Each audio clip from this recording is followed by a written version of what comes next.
Majesty unveiled a portrait of herself, commemorating the present visit. Prince Philip then unveiled his portrait.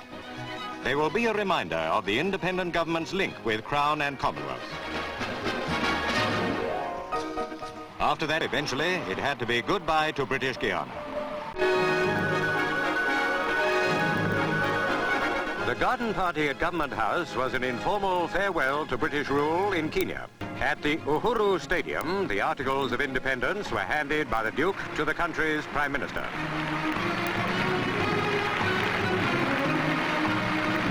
The Union Jack was lowered for the last time, and Kenya ceased to be a colony and became independent.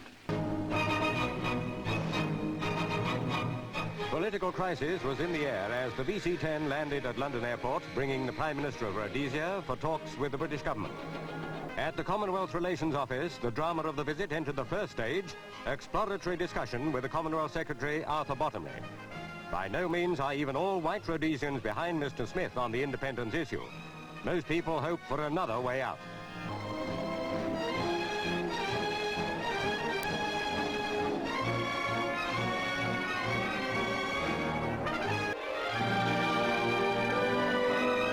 From Balmoral, where these pictures were taken soon after Prince Andrew was born, Her Majesty announces that she is expecting her fourth child.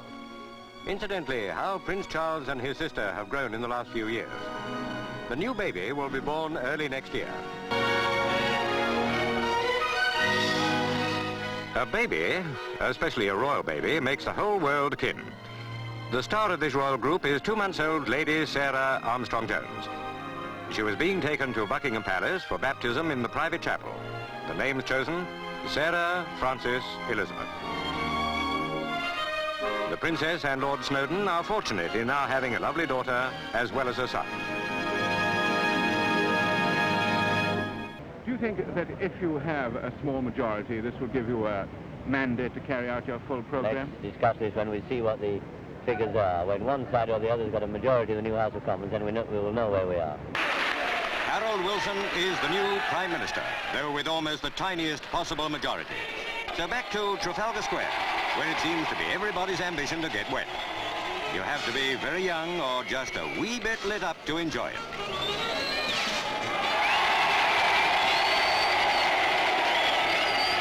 Let every MP who has got in, Parliament we mean, acknowledge his debt to that unsung hero of British politics, the floating voter. Downing Street is on the screens of the whole world. Under new management is the most famous political house in Europe. There was a crowd to see the new ministers. Here is Mr. George Brown with his wife, arriving for Mr. Wilson's first cabinet meeting.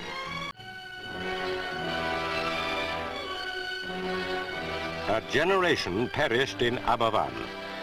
In a few minutes, nearly 200 children, happy because they would begin a holiday that afternoon, were engulfed. And for them, there was no holiday, no half-term. It was to be their final term. On the site of the landslide, the task of rescue operated with speed. It looked impossible, it looked hopeless. But these men are miners. Their children were buried in that mud. Mud almost filled the classrooms.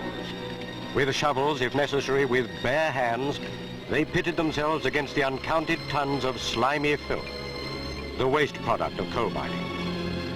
Perhaps their little sons and daughters might still be alive. The school lay in the direct path of the disintegrating, man-made mountain. The full tragedy was evident on every side. Families of but a few hours ago did not exist, robbed of the children in whom they put so much hope, whom they had cherished.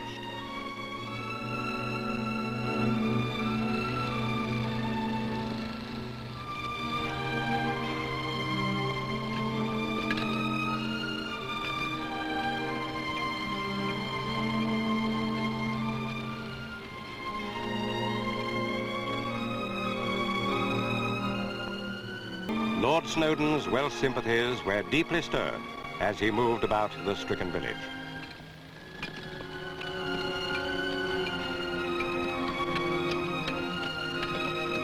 The Duke of Edinburgh, though inured to death and suffering in the war, was much moved. This is peace, and the welfare of children and youth have always been dear to his heart. He said he had seen nothing to compare with this. By this time, there could be little hope for most of those who were still missing.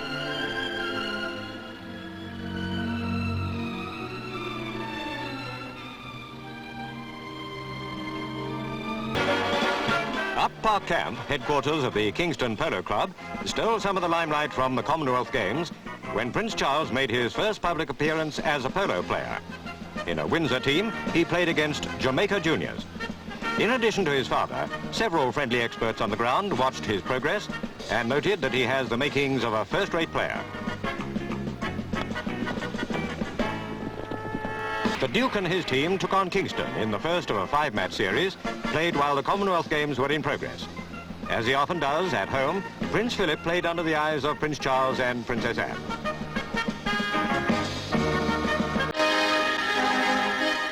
The new India, in the imposing shape of the Durgapur steelworks, was seen by Her Majesty on her return to India after her memorable fortnight in Pakistan. The workers took time off to give her the truly royal welcome she has been receiving everywhere in the subcontinent. Accompanied by the Minister for Steel and Mines, the Queen was viewing one of the 3 great steel plants which the government is constructing. Industrial India has unlimited prospects. At all levels, from top-grade engineers downwards, British cooperation is eagerly sought. Calcutta provided perhaps the biggest mass welcome of the tour so far. It was estimated that 2/3 of its 3 million population crowded the route from the airport to the Raj Bhavan, the governor's residence. Beside the Queen sat Miss Padmaja Naidu, India's first woman state governor. The Raj Bhavan was the palace of the viceroys before the capital was moved to Delhi in 1912. The National Agriculture Fair, organized by the Indian Farmers Society, was jointly visited by the Queen and Duke. Prince Philip had had an independent engagement when the Queen inspected the steelworks. The Royal Calcutta Turf Club provided a favorite form of relaxation for the Queen at its spring meeting.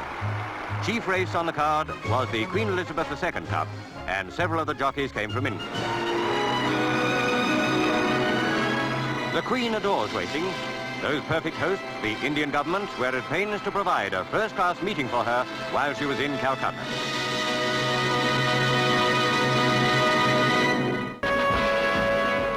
No previous international, no other cup final, indeed nothing Wembley ever staged, matched the glamour of this event, the final of the World Cup. Pitching in the tunnel were England, on the right, and West Germany. When the moment came for the players to march out, 97,000 fans gave them the biggest roar of the competition.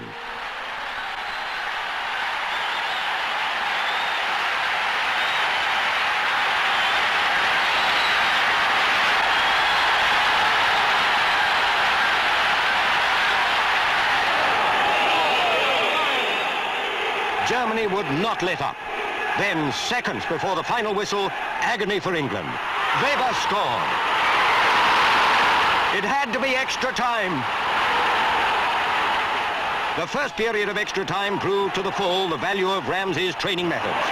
England began with a vigor and speed astounding after the grueling 90 minutes they'd already played. Charlton and his fellow sharpshooters came back time after time in the Ramsey spirit, believing that with sustained attack the goals must come. Then Jeff Hurst, cool and collected, had the ball in the net. No, it bounced out. Goal claimed England. No goal, protested the Germans. The referee consulted the linesman, who'd been in line with the posts, and goal it was.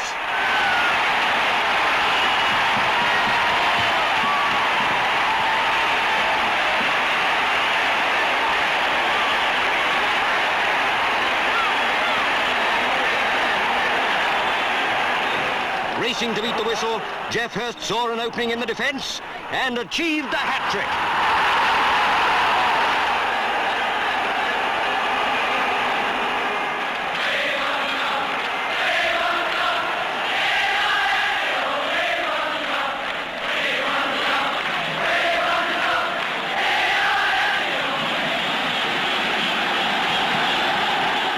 Bobby Moore led England up to the Royal Box to receive the Jules Rimet Cup and the winners' medals. To be here as winners of the FA Cup has often been described as the summit of a footballer's ambition. How much greater was the triumph they enjoyed now.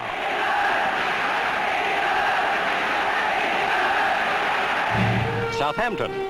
The Queen Elizabeth prepared for her final voyage, but not without a last goodbye from Queen Elizabeth, the Queen Mother. Sir Basil Smallpiece, chairman of Cunard, accompanied Her Majesty on this parting of the ways. At her own request, the Queen Mother was taking a last look at the great liner. It was 30 years since she had cracked a bottle of champagne over its bows at Clydebank and sent the ship, which bore her name, down the slipway. Now the 83,000-ton ocean giant was near the end of the line. Another Queen Elizabeth would rule the seas. With Commander Marr, the liner's captain, the Queen Mother toured the ship, which, she said, will remain as a symbol of all that is best in the British Merchant Navy. After her final cruise, she will sail for a new permanent berth off the Florida coast. Well, I feel that it is a very impressive ceremony. I know perhaps some people would think that it is rather anachronistic and out of place in this world, which is perhaps somewhat cynical. But I think it can mean quite a lot if one goes about it in the right way. I think it can have some form of symbolism. For me, it's a way of officially dedicating one's life, or part of one's life, to Wales. And the Welsh people, after all, wanted it. And I think also that the British, on the whole, tend to do these sort of ceremonies rather well. And for this reason, you know, it's done well, in fact. And I think it's been very impressive, and I hope other people thought so as well.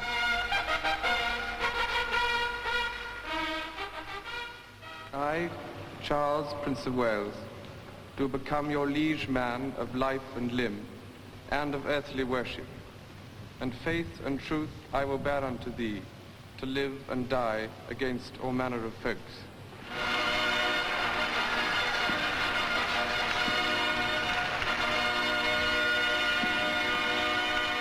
All Wales welcomed Prince Charles as their own. This day, July the 1st, 1969, with its fanfares, its colour and royal dignity, is one that will long be remembered. It was perhaps the crowning occasion of a year which saw the emergence of Prince Charles and Princess Anne as active, indeed working members of the royal family. The ancient castle of Carnarvon became the focal point for millions. The ceremony of investiture, a symbol of the pride we have in our traditions and our royal family. In keeping with modern times, they have come closer to their peoples than ever before.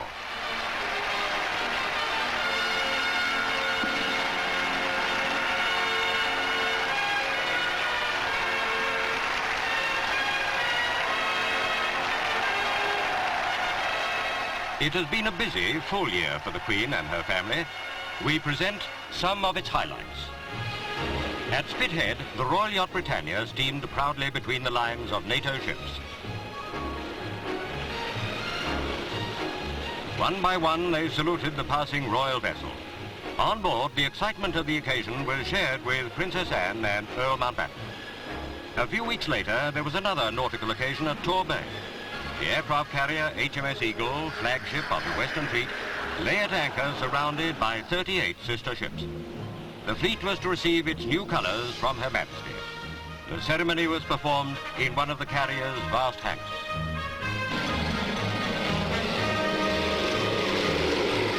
It was followed by a fly-past. Out in the North Sea, the natural gas rig Amoco B welcomed Princess Anne aboard. She added a very feminine touch to the, until then, men-only rig. After changing into more suitable clothes, the Princess saw for herself what goes on far from shore in the business of bringing Britain's new gas supply home. It was an informal, relaxed occasion and a personal success for the young princess. At Windsor Castle, the splendour of a formal event was typified by the state visit of President Giuseppe Saragat of Italy. Not for 60 years had the magnificent castle been used by a reigning monarch for such an occasion. The President and his daughter had come in friendship to be welcomed with equal cordiality by the Queen and her family on behalf of the nation. During the year, there were several royal visits overseas.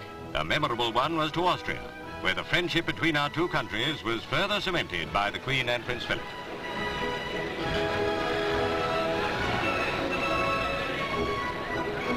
This was the first visit by British royalty to Austria for over half a century, an event which the Austrians made particularly memorable with a gift to the Queen of 2 Haflinger ponies. The many receptions were on a lavish scale.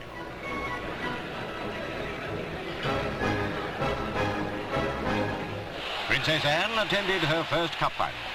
From the royal box, she watched Leicester and Manchester City duel for the coveted trophy. The only goal in the match was a beauty. Neil Young clinched the game for Manchester City. Joe Mercer's great team stepped up to receive the cup from the young princess, whose introduction to cup final football couldn't have been better.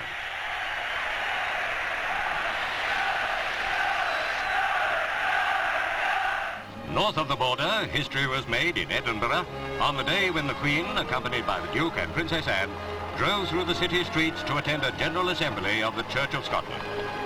This was the first time since the union of the Scottish and English crowns in 1603 that a reigning sovereign would be present at such an assembly.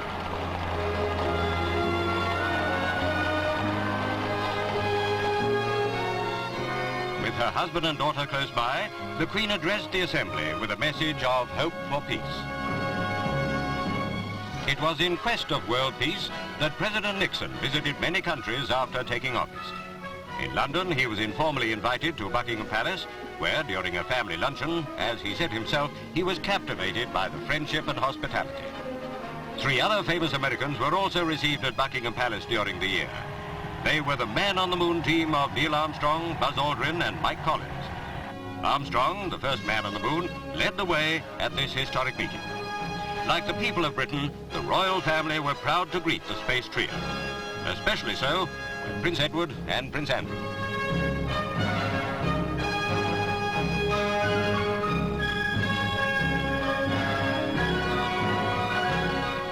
The Queen and Duke showed a keen knowledge and interest in the American moon program. The astronauts and their wives were made to feel very much at home. Once more, it was the turn of the Queen and her family to be welcomed to another country. At Bergen, in Norway, King Olaf received his visitors as they disembarked from the royal yacht. An irrepressible Prince Edward watched from Britannia as the Queen inspected the Guard of Honor.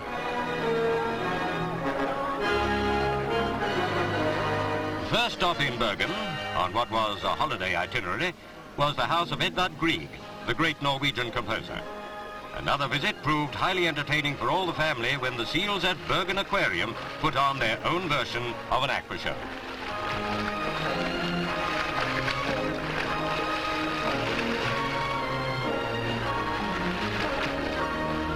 Horse racing is one of the Queen's favourite sports, and one of her happiest duties is to attend the Derby. Derby Day 1969 was cold and windy, but the weather couldn't cool the enthusiasm of the big crowd as the runners and riders made their way out onto the track.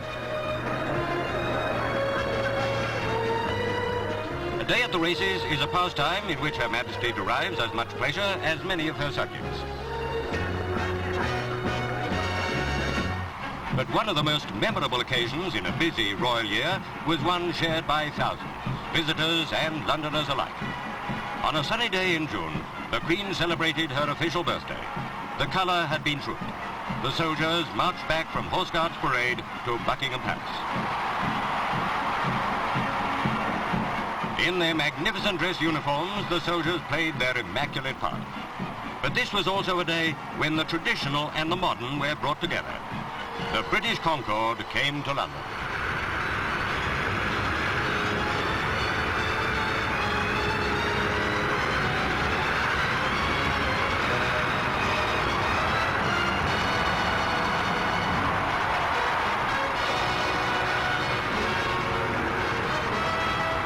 There was much excitement on the balcony of the palace as the roar of 16 RAF Lightnings heralded the arrival of Concorde 002.